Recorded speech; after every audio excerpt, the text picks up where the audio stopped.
This is a TalkStation original podcast.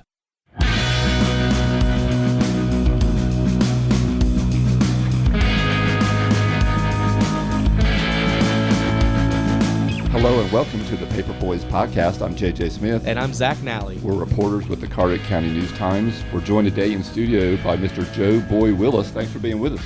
I'm looking forward to talking about baseball in Carteret County. Joe has, to say you've exhaustively detailed the history of baseball in Carteret County, would that be an understatement? That'd be an understatement. You were telling us the hours that you put into this. Yeah, I think that if you look at all the hours I put in 17,500 hours, and I drove 70-something thousand miles on it, and I used to was coming down here on Monday, open up the library, and close it on Friday. And this is from Atlanta you were driving up, right? I was driving from Atlanta, which is 1,800 miles, round trip. So I spent a little time, and I was by myself. But it was a pleasure of art because I had so many friends that had passed away, and people like Wilson Davis and Mac Pickett and Snowball Gaskell. All those boys, they had more history in teaching people baseball in Carteret County than anybody I can ever remember. Well, this time and effort you put into this, what's driven you to do this? People that died, that passed away, that friends that I grew up with. See, we grew up real poor. I mean, like I said yesterday, poor people looked down on us in Arkansas. We were so bad. And we got a cotton picking pair of pants for Christmas one year. I mean, and as Eddie Bo asked me, how was Christmas? And I said, gee whiz, I mean, this was a good one. I said, we got a present. And he said, what was it? I said, it was a pair of jeans. He said, oh, man, that's nice. And I said, well, it was one for both of us, my brother and me. And I wore them one day, and he wore them the other. He said, what happened on the other day? I said, it was kind of a naked kind of a place to be, actually. Literally. Yeah, they sent me home from school back. And I wasn't that far, so I could run. So baseball was one of the few things you had that you could love. It didn't take a lot of money. Yeah, I mean, I grew up with fishermen, and I mean, basically, that was about all it was. If you weren't fisherman or clammer or shrimper, you were pretty bad. And I was good at all of them. I liked it, but I didn't like it well enough. My brother liked it. He liked it. I didn't. But, one day I was noticing up westward of Harker's Island. Nothing to do. You could go up to Fillmore's and get a sour pickle for 5 cents, one of them big ones, about a foot long. It was real good. But the thing in Harker's Island, there wasn't a whole lot to do. They had a movie station. You could get maybe 50 cents a quarter to see a movie, if you had 50 cents or a quarter. But the big thing on Harker's Island was that there was a church.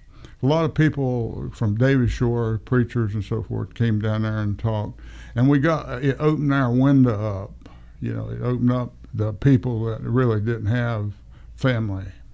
And what basically happened was that Kurt Nelson and Dale Lewis and people like that, older than me, but they were playing something called baseball. And one year we were cutting trees down so we could clear the jungle over there so we could have a place to bat and run first, second, third, and fourth base. And basically we burned Harker's Island half down, trying to burn the stumps. Golly day, it was a mess, fire trucks and everything. They almost put us in jail. But it gave us a whole nother window. Said, well, now instead of fishing, man, you talk about a heavy-duty ball player making millions of dollars and stuff, even back there then making lots of money. And, maybe there's an avenue if I could play baseball. And I started asking them, and I guess I plagued them by being there. I followed them around because the whole Harker's Island was on one road, so they're going to be on the road up or down, one or the other. And I'd always find them.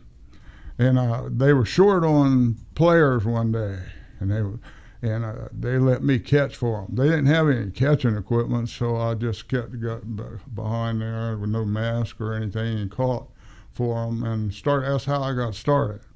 I was a catcher, and so I try to emulate Kurt Nelson. And basically, he helped me see a whole nother world out there, and Dale and all these boys, which were a little older. But you start seeing different sides of the world. And we got started into an area that was good, because when you start working with baseball, you get that one person and you got an asset. But when you get 9 together, you basically got a team. And what I'll go through and explain to you what's meaningful to me now is we're asking for a name change, and we'll get to that at some point, because I think that what the problem was when we had the Eastern Blues, people didn't know the history. They still don't know the history. And I got a history I wrote out, and I'll give it to you before I leave. But it was interesting because I had a nice job out of college. I taught math for 3 or 4 years and coached at East Carteret. We had a first co-championship team with Tarboro. We had one of the best teams probably in the county, and we had the best pitchers and best first baseman and stuff like that. Both I took for signing with the Mets and one with Cincinnati Reds, and they both were top of the notch. They won 18 games. It took them 2 years to lose a game. Wow. With us when we started this. People don't know that. And what we want our kids to understand that. We want them to emulate the winners. If you're going to want to be good and great, you need to follow the good and the great. You don't need to follow Eastern Park. And then, because, those are the things that worry me. When I see something wrong, people say, why did you spend 17,000 hours in it? I lost about $700,000. I had sold my company. I didn't take an earn out. I was supposed to be running lending systems for all banks in the nationwide. And basically I forego that money to finish what we needed, history. Because you look back in the 30s, do you know what happened in the 30s? How about maybe the first part of the 40s, maybe 45, 50? Tell us about it, Joe.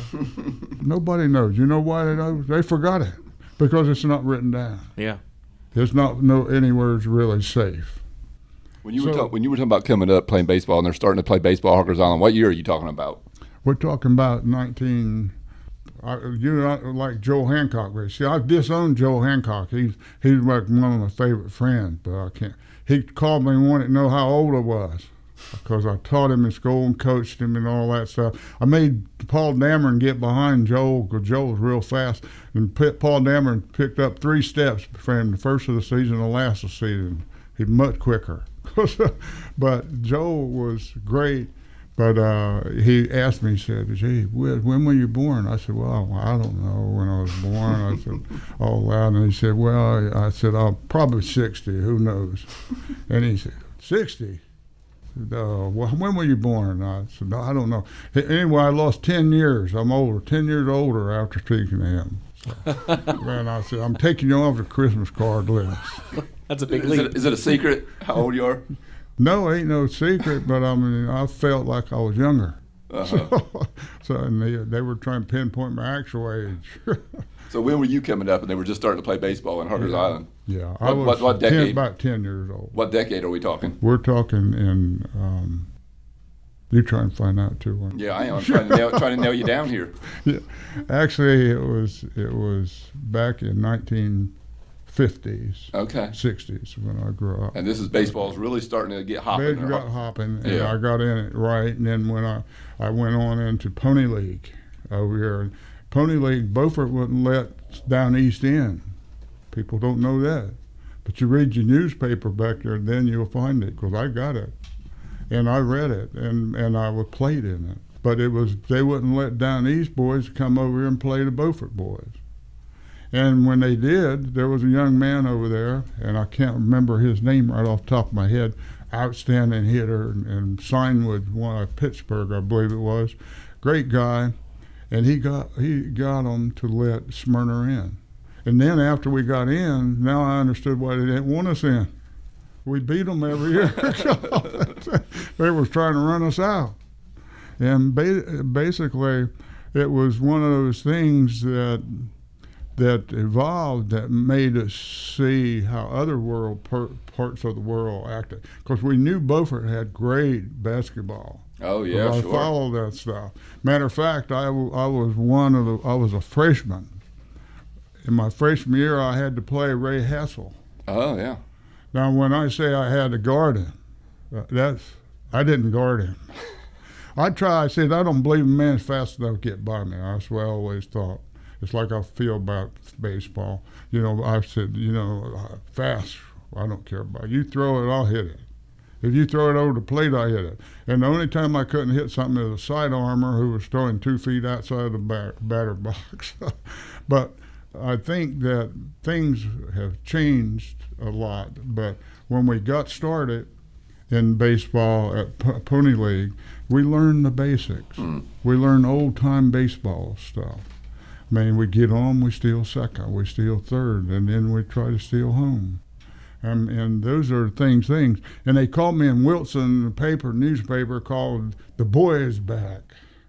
Joe Boy. As I was going to say, he said, is that how Joe that crazy boy is back. Is that how Joe Boy got started? You won't never believe what he done today. He not only stole second and third, we went ahead and stole home plate. You just will give him a home run when he starts. So is that how Joe Boy started? That's how it started. Uh-huh. At Pony League, if you go back and look at it, I batted 500, Pony League. In high school, I batted 440, 500. In college, in the Southern Athletic Conference, I batted last of the year 550. Pittsburgh had a chance, blew my knee out. I went to school for 3 or 4 years, coached at Carteret, then basically got started back in baseball at Eastern Blues. I batted 530. I won the trophy for the biggest hitter, I guess, for the first year in that league.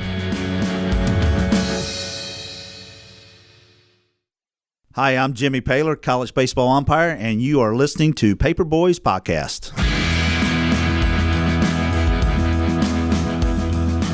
So you went to Atlantic Christian College after playing ball at Harkers Island High School? Yeah, I played high school, and basically I went to Atlantic Christian. And was it just to play baseball? Was that yeah? And what do you think basketball first year? Do you think you were going to be a pro baseball player? I thought I could be. Yeah. Yeah. Pittsburgh followed me 2 years, and when I blew out my knee, I blew it out playing tag football in front of the dorm with a bunch of guy drunks. I mean, we were having fun, but it was crazy, isn't it? Yeah. When you play a catch all that time, and then all of a sudden you blow your knee out, and I got it. They done some surgery to it, not take it, replace it or anything. Put some kind of shots in it, and I got all right. In 1974, that's when I started the Eastern Blues. The first year I was hitting just like I left off at Atlantic Christian, because I was batting almost 550 of the. And this is a semi-pro league that you started, right? Yeah. What year is this, you said? Yeah, the semi-pro accounts in Carteret County. It dates back to 1940s, really. Oh, wow. Pretty big. And big time. Moorhead, some great teams. They pulled from Beaufort, and they would hire people. Literally, they would hire people to come down and play every week. But my grandfather loved baseball so much he'd get a ride with somebody who had a pickup for the next week to see that show. And then every now and then they'd take us with them. But that's what they'd come home from fishing, get on a truck and go to a baseball game on Sunday or Saturday or Sunday.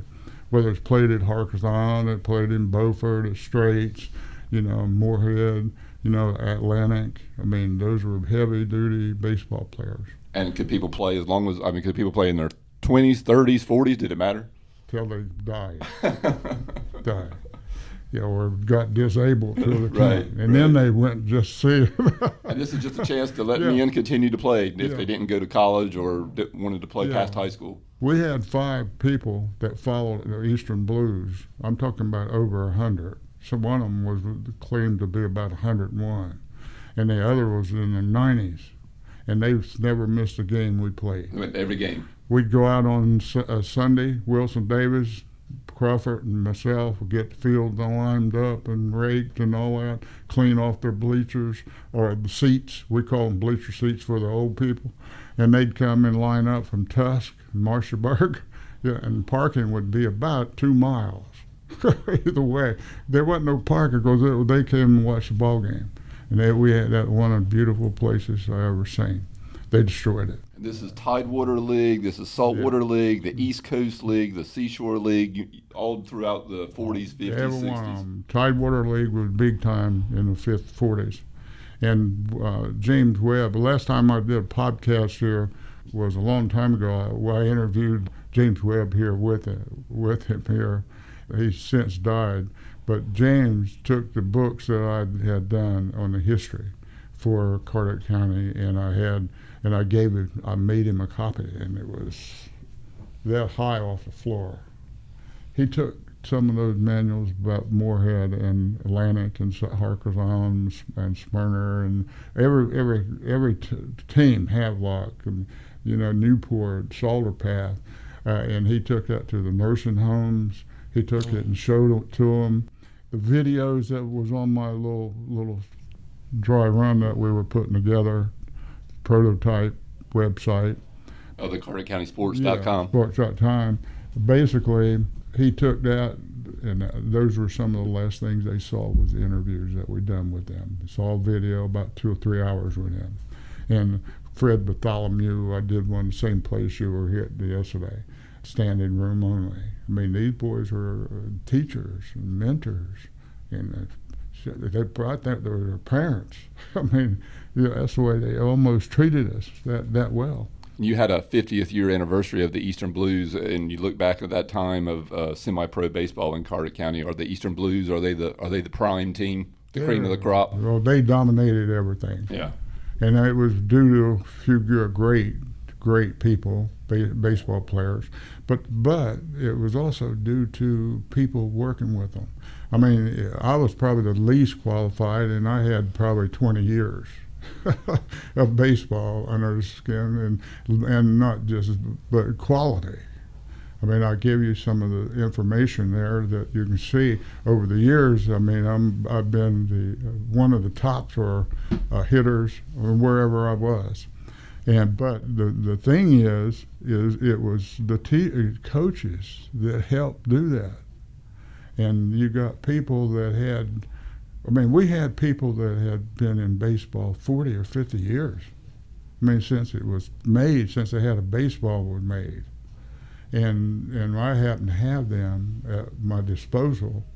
I went in and asked Wilson Davis, will they help?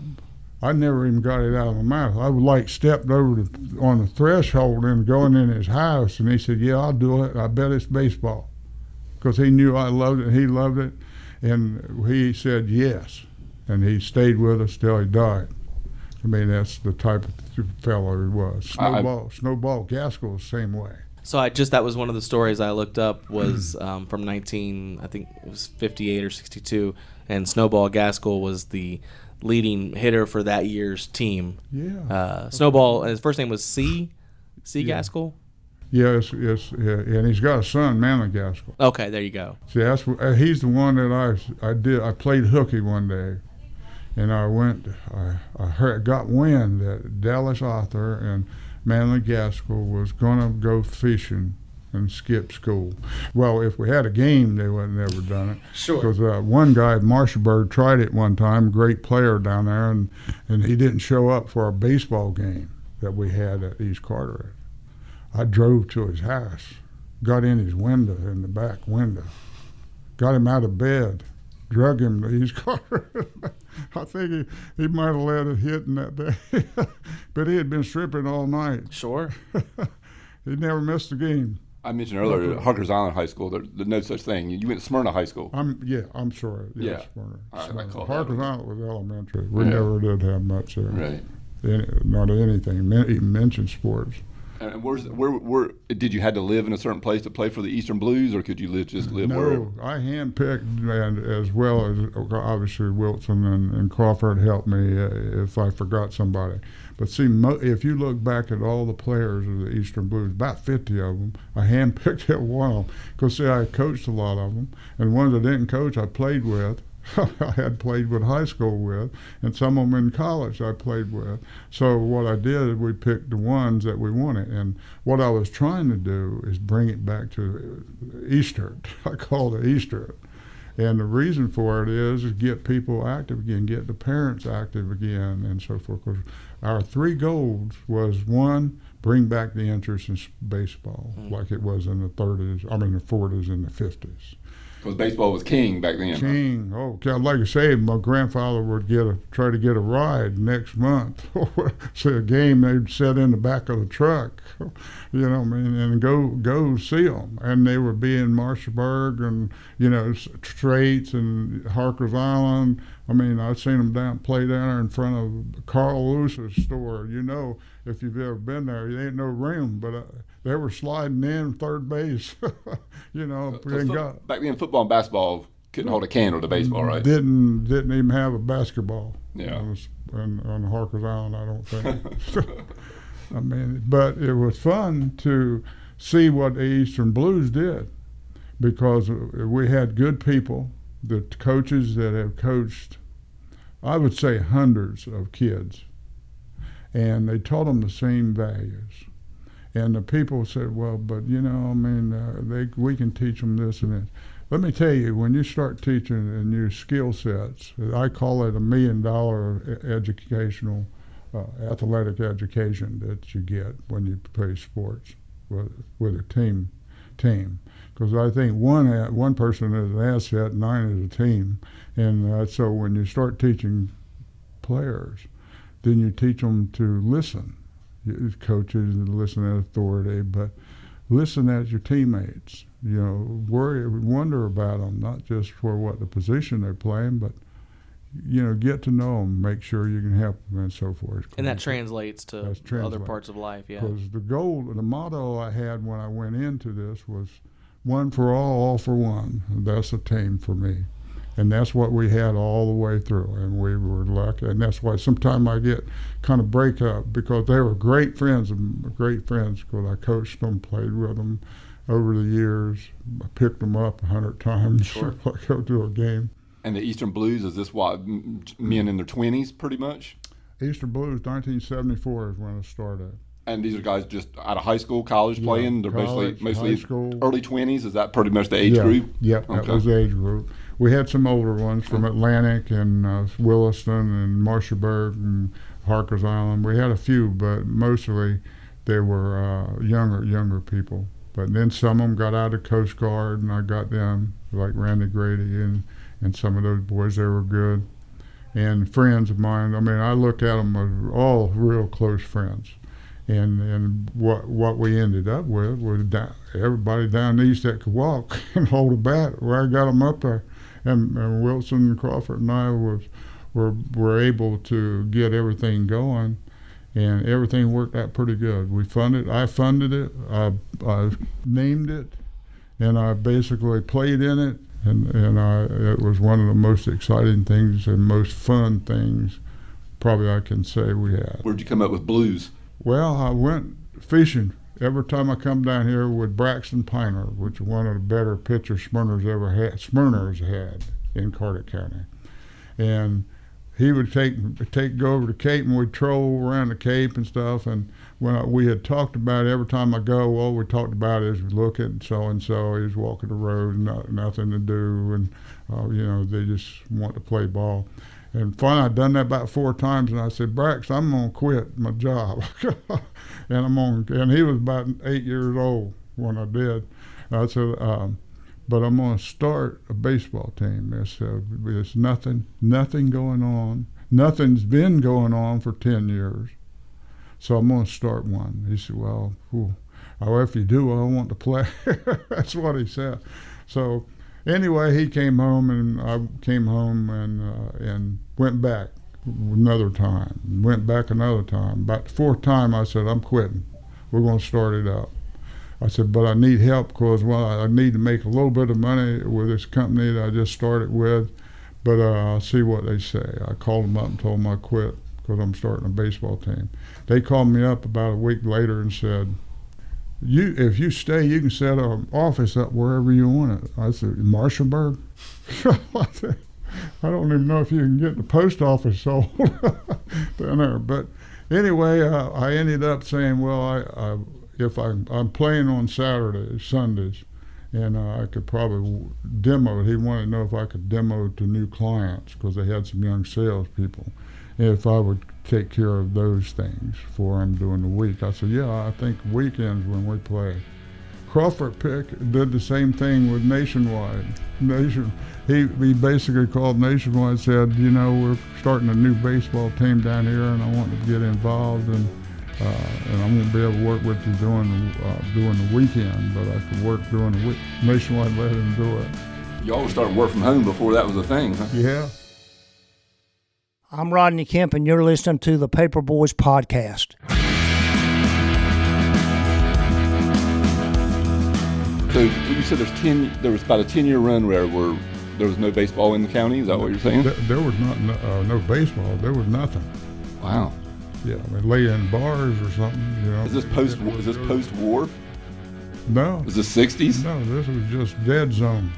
Nothing going on. Nothing going on. Nothing. No, and that's the problem. We go up and down, and then people forget what the up and down was and stuff. That's what I want to get to at some point down, if we could got enough time, because what we're doing is we're falling in the same traps. When I started the ball game, I wanted a good team. I wanted the people from the area, not hire people to come in bat against us or pitch against us. And things like that, which that's what the 40s was a lot about. I mean, you take Moorhead, they have 4 people they paid $200 to or $100 to come in here on Sunday to pitch or hit or whatever. Is that when you played your games on Sundays? Yeah. Okay. Yeah, Sundays usually was most of the semi-pro teams. Okay. That's what they played. Because people weren't working, and so they basically weren't, if they weren't going to church or something, they played baseball. Moorhead was hiring Rangers, is that what you're saying? Well, Beaufort, Moorhead, they'd stay them at their home. They'd stay at home there. I mean, when I was interviewing, I had baseball more than a game. I put on about 10 of them at the museum. And, I mean, they were telling me about, we had a room for him and a room for that. Some of them went on and played pro ball. Some of those people did. Wow. And but it was interesting. But our goal was simple. It was bring back the memory. 2, let's walk that line one more time, because every one of the people that I got, it was too early for them to get away from ball.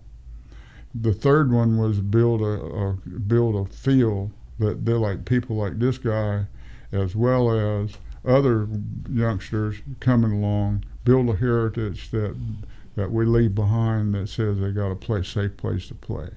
And hopefully we'll learn the skill sets that I'll discuss with you if you want me to, that children learn early on with a team sport.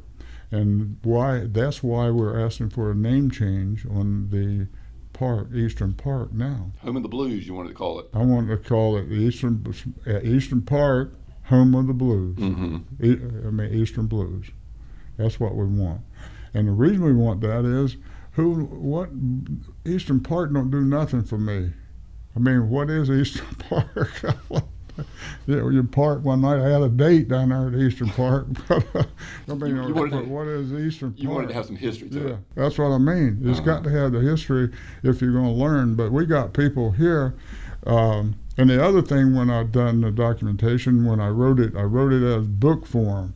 So that way you could almost, if I stayed here, I would have petitioned the Board of Education to let me teach that local history in Atlantic and these high schools or elementary schools. I mean, missed it. They missed it. As a matter of fact, I'd train the whole thing. I'd take people to businesses and teach them that rather than some of the stuff they're teaching in the classroom. And Eastern Blues is 74 to 77? Yeah. And where did you all play at? Did you just We played at Smyrna. across from the high school that basically have been totally ruined. That was claimed to going to be fixed afterwards, and it's been afterwards. And name some of the teams y'all played. We played the Tidewater. We played some of the guys that I've got. I can't remember some of them, but the Tides, Beaufort was that, Newport, Salter Pass, and we visited them while we were down here this week. All the places, and it was mostly just in Carteret County. Yeah, it was in Carteret. That was County. the league, basically. Yeah, we play East Carolina. We played East Carolina one time. It cost me $200.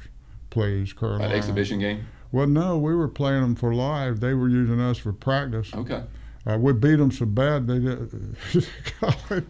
I lost $200 worth of baseballs. We hit. They we were having in a park that they wanted to play at. There was a swimming pool in front of the hotel. We hit so many home runs. They were all in the swimming pool. They had to stop swimming. The people staying at the hotel. Was this in Greenville? Yeah, it was in Greenville. Oh wow. Yeah. Then one time we had a doubleheader with East Carolina down here in Moorhead. We played here at Moorhead. Nice. We had Pittsburgh Scout there looking at Dallas Arthur. And basically the guy came over and asked, and he said, we want him to throw nothing but fastballs the first game. And I said, fastball. He was strong. He'd throw breaking balls like they do today. In on you, out on you, down, up, like that. He was tough. But when we did that, it was one of those things that he wanted him to see what his fastball was doing. So he was throwing 93, 95. The first game, second game, he's throwing 93, 95. He wanted to see nothing but fastballs the second game. No curve, fork balls, no nothing. He wanted to see what it had. We won the second game. He signed him that night. So we're not talking about an adult men's league where everybody just gets together with their big bellies hanging out and they're having some beers and they can barely get out the car. We're talking about dudes that are playing at a high level. Oh yeah, we're playing. There's probably wasn't a college around that we couldn't have beat. Jeez. We went 2 years without losing a game. Dallas Arthur won 18 straight games before it even come close. The only person beat us, they were so slow. I tried to get all the players to bat left-handed. They were so slow. We hit Williston one time. It was about 14 miles. It was a foul so bad. But the guy, I can see Crawford Pickett now. The guy threw it at him. He just bent over and let it hit him in the back. It was so slow. And Dallas Arthur, he signed to play pro ball? Yeah. Who did he sign with? He signed with New York Mets. Okay. Yeah. And Paul Dammer, and I was fortunate to take him and his daddy to Cincinnati. And for a tryout, I said, I got a guy you need to see. Now, they had seen him. I had him at East Carteret one time, and I had Pittsburgh there one day, and Paul Dammer was playing against Elizabeth City. And Elizabeth City had some good pitching, better to pitching Paul Dammer likes it. He hit one so hard one day, the center fielder stopped 3 times and looked back for it, went 515 feet, according to Pittsburgh. They measured it after the game. That's how he hit line drives 350 feet, and that wouldn't get up much higher than this. It'd go over the third baseman's head, and the guy'd be kneeled down in the outfield. 300. And he signed with the Reds? Signed with the Reds. Wow. They said it was the best looking hitter they've seen in a long time. So you had a couple pro prospects on your team. No wonder you were. We had some that was there, and then that were good. That were real good. They play with anybody, and of course Cincinnati Reds paid him 2 more years after he got in a wreck. Car wreck. And everybody said, well, he didn't have the drive that his brother, which grew up with me, had. It wasn't a drive. we found another doctor finally, after about 2 years, after about I don't know how many X-rays, they found a pair of I'm using scissors. It could be some other thing, but they found an implement here in his side that was sticking in him. The pain was so bad, and they found after 2 or 3 years they found that, and the pain went away. And Paul Dameron and Dallas Arthur, they were on your East Carteret team that won a championship, right? They was on the East Carteret. Yeah, I had a number of them. Richard Arthur, a number of them played with me. Anybody that walked that it wasn't tied down to a job, we had them playing Eastern Blues. We'd go get them. And we all practicing throughout the week, or just show up and play on a Sunday? No, we were legitimate. Yeah. Like I say, I don't think there was a college team around that we couldn't stand with, and maybe beat. And people like East Carolina didn't stand a chance against us. I mean, I played against them when I was in college.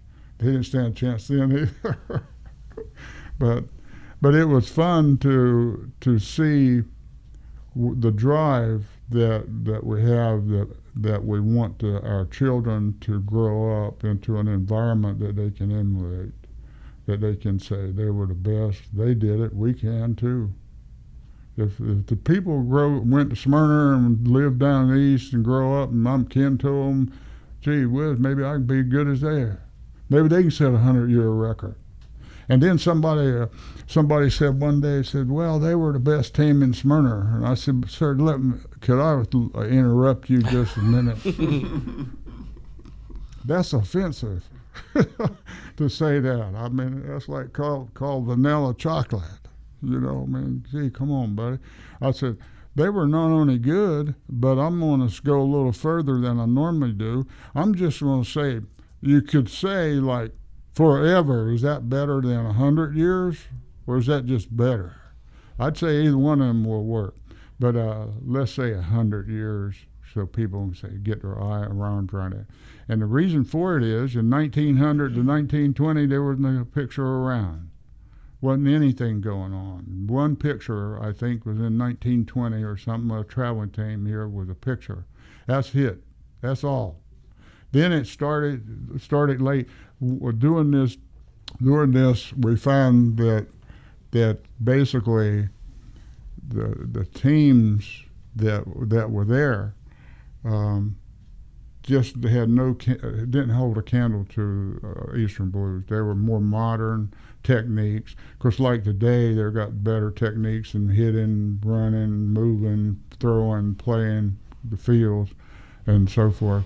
And so, like Eastern Blues had gone through pretty good training at their high school, and also when they got to Eastern, like most of the people we had in college. Most people don't realize what I did with the college people.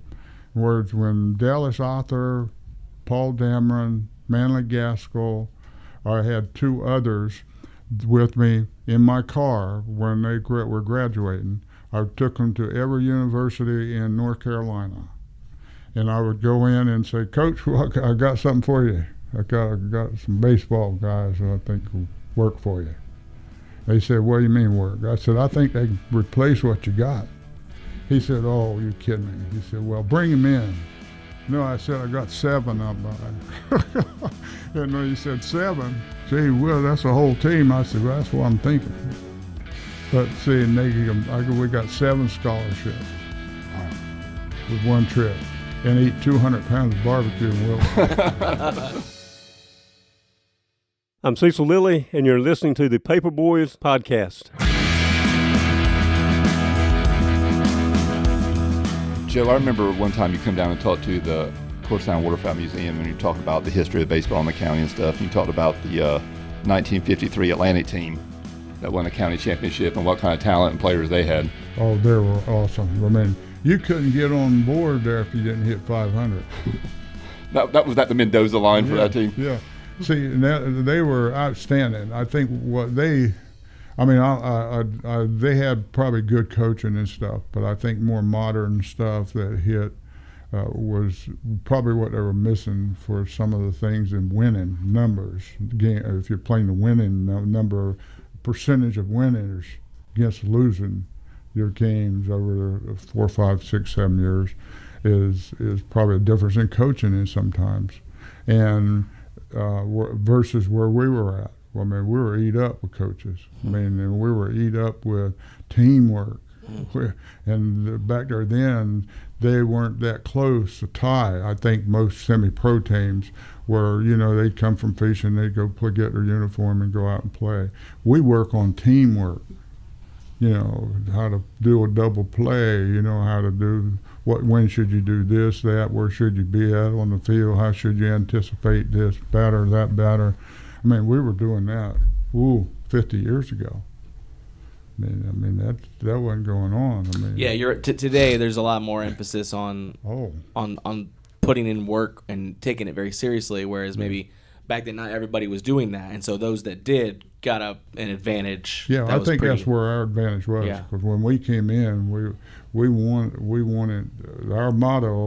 When I set it up, I had one for all, one for all, one for all. I mean, So I don't think that was exactly the right statement, but all for one, one for all, all for one for all. So I think that's better. Well, you were talking about the talent at Atlantic, the individual talent they had. Talent, that is a crime. It would be a crime not to be able to teach the history of sports in Atlantic, down east. Who were some of the guys on that team that were? Yeah, I wish you could see it on my website. John Hamilton. John Hamilton was a great hitter, good hitter, great guy. I knew him well. I helped 1 year coach out there, and but they had players that were heavyweight hitters too, that would equal or surpass him, I believe. Really? Based on the records, but he was good. I mean, he was a good hitter, great hitter. But they had others as good. Willis's. Don Willis. Don Willis and 2 or 3 others. Johnny Willis, Joe Willis. Joe Willis. All these, if you look them up in my stuff, you find out that these guys are hitting 500. Well, those Willises could play some baseball back in the day. Huh? Yeah, they were better than me.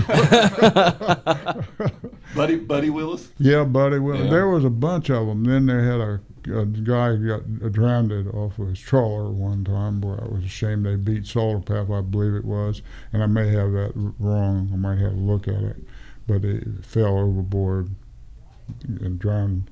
He was talented too.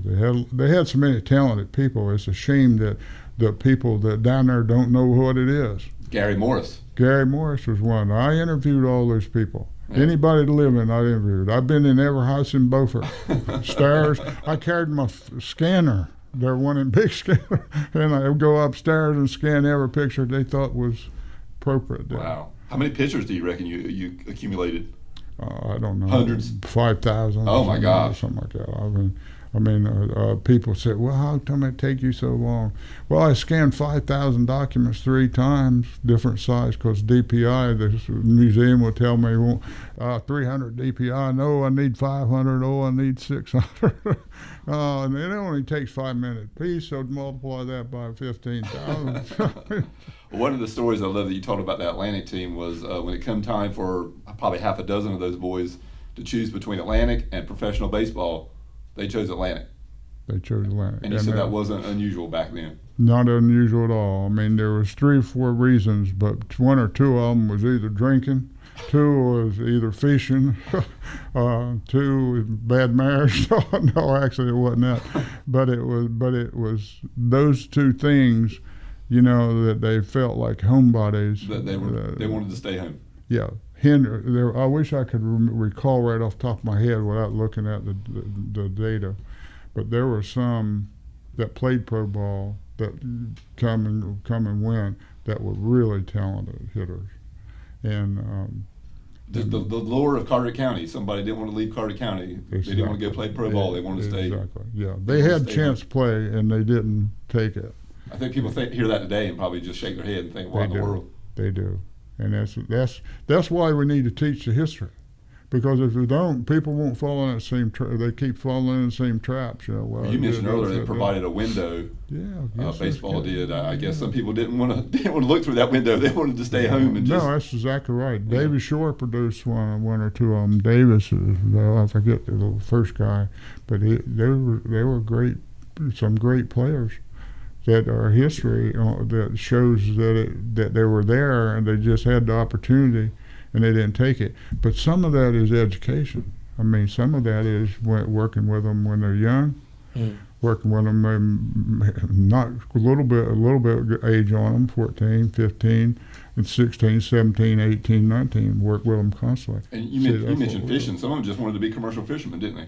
Yeah, I think so. Yeah. Or the way I look at it, they took the easier route, out. I mean, instead of saying, it's like the glory is not in the falling, it's getting up every time going back to work. They don't learn that stuff. That's the skill, one of the skills that you learn when you're in a team sport pretty quick. Because, you're going to quit? Gee whiz, is it too early to quit because you can learn today? No, it is too early to quit. What brought the end to the Eastern Blues? They went from 74 to 77.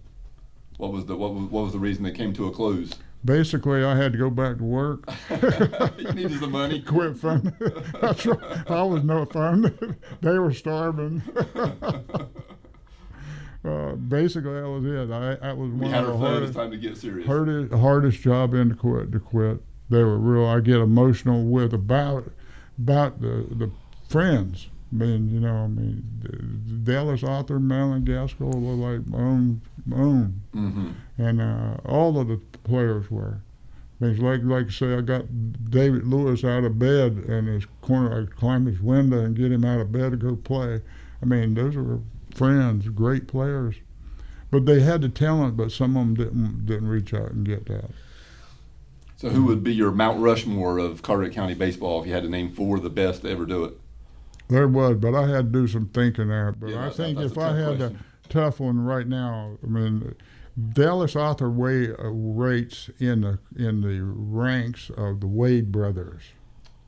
If you put him in there in that range, I think that you would have to say he might be the best pitcher, other than maybe a pro player or something. He might have been one of the best in Carteret County.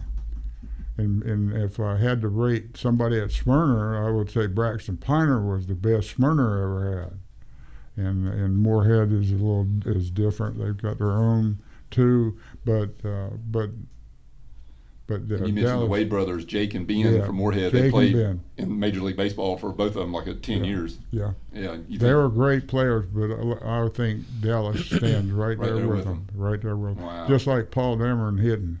I ain't seen a better hitter. He had all the bone structure. He had everything that you say, oh no, if I could design one, a robot to do that. Cincinnati said is the best talent that they have ever seen. And I was with him when they tried out. They threw 3 pitchers at him. And if you notice the people that I coached, they hit the ball where it was at. The guy throws it on the outside. That's what I did the first year I played in the league here in the Eastern Blues League, Tidewater League. They threw it on the outside, I hit it over there. They throw it over here, I hit it over there. They throw it down the middle, I hit it over there. Did y'all idolize the Wade brothers, think we could be like them and make it to the pros one day? Absolutely. Having them make it means that I'm living in Harkers Island, not Moorhead, but it ain't that far. We can go by boat or car. Sure. So that's what our problem is. Not naming the Blues today. We could do it, right? Yeah, if you're going to emulate, but I'm not going to emulate somebody else. Yeah. I'm going to emulate these 2 boys have played 10 years. We ain't taking nothing away from them. Right. And when I say Dallas Alders, I think was probably ranking in their area. Wow. He won 18 straight games for us. 18 straight games, never lost a game. Goes to pitch 18 more games for the Yankees. The Mets. For that, between July and August, he pitched in relief 18 more. You don't take a rookie. This boy was pretty sharp. Well, Joe, your 50-year reunion of the Eastern Blues and semi-pro ball hasn't been a thing in Carteret County since then. You're still a young man. You ought to get semi-pro ball going again here in the county. You want to get it started. Yeah, I mean, I'd like to if I could. I would. I'm worried about getting home. No, but you're right. I mean, a lot of these kids around here we cover in high school, they play sports from kindergarten till high school, or maybe they play in college, but as soon as they graduate, it's over. They never play again. Too early. That's where he's not. That's why I started. You hit it right on it, because when I was going fishing every night, all we talked about is ball. They miss it. They want to play. So come home, we're going to start a ball team. Well, yeah, I don't know if we can or not. But when they tell me I can't do it, that's a problem. I've had major companies tell me, Fortune 500 companies tell me, we can't do it this way. That's a problem. Well, Joe, if anybody wants to visit CarteretCountySports.com, they can see. It's a fantastic compilation. Oh, my gosh, just photos for days and documents from the pre-1940s through the 40s, 50s, 60s, 70s, 80s, you name it. Joe has put his heart and soul into this. Do yourself a favor and check it out. And Joe, thank you for detailing all the history of Carteret County baseball.